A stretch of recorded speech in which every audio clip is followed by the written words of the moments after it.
Hi food for thought. Annamalai తీవ్ర అసంతృప్తి చెందటానికి కారణం ఎవరు? ఓ నిజాయితీ గల ఐపీఎస్ ఆఫీసరు తన ఉద్యోగానికి రాజీనామా చేసి సంఘానికి సేవ చేద్దామని వచ్చినటువంటి వ్యక్తి మొదట్లో జనంలో విపరీతమైన ఆదరణ వచ్చింది.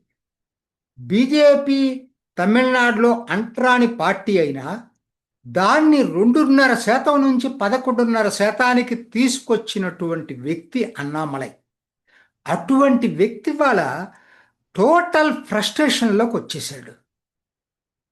బీజేపీ నుంచి రాజీనామా చేయబోతున్నాడు. దీనికి బాధ్యులు ఎవరండి?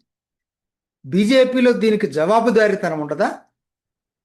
అన్నామలైని పోగొట్టుకోవటం బీజేపీ మోరల్లీ చాలా చాలా నష్టపోతుంది. ఇది మాత్రం నిజం.